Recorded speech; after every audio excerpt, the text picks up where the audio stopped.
Federal funding will remain in place at the Colony Apartments in North Columbia. This comes after the U.S. Department of Housing and Urban Development sent a warning letter to the property back in January. HUD officials inspected the property on December 12th, 2 weeks before a complex-wide evacuation prompted by gas leaks and a lack of heat and water for tenants. The property failed that inspection and was given 60 days to address life-threatening safety issues. Nick Neville has been following this story for us since December. He has more on this latest development.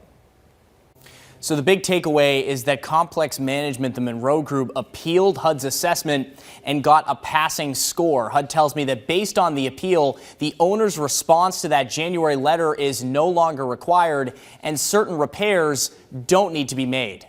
Columbia's Colony Apartments will not lose its federal funding after the United States Department of Housing and Urban Development threatened to pull it if certain issues weren't addressed within 60 days. So I feel like they did that 60 days that they so graciously gave them, they shouldn't even got that, honestly. On appeal, HUD says the complex received a new passing score of 80C, with the C signifying life-threatening safety issues. Why add 60 days to 15 years of people acting like they don't care about us? Why, like, you give them more time and then you approve it? Like, what was the point? From what I'm going through and a lot of the people that I know that live out here, nothing has changed. I haven't seen a maintenance man since I've been back home. HUD says it adjusted its score due to inconsistencies between local code requirements and HUD protocol.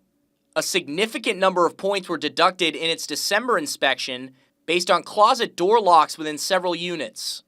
They were in violation of HUD's inspection protocol, but found to be in compliance with local code. I just think that has nothing to do with the reason we were even evacuated in the first place. That has nothing to do with the reason that they were under review.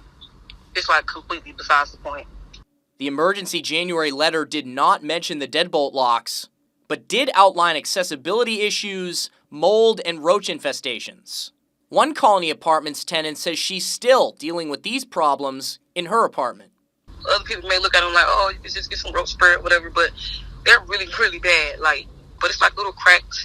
It's like you'll notice them like in the bottom of the wall or the top corner. It's like little cracks that roaches come through. It's unclear if Colony Apartments is still expected to fix issues like these to meet HUD regulations. HUD tells me it inspected 7 units last Wednesday, but did not provide a reason why. The Monroe Group did not respond to my request for comment today.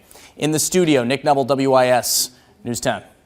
Columbia Mayor Daniel Rickenmann, who has been outspoken in his criticism of the Monroe Group and its management of the Colony Apartments, was not available to comment on HUD's decision today.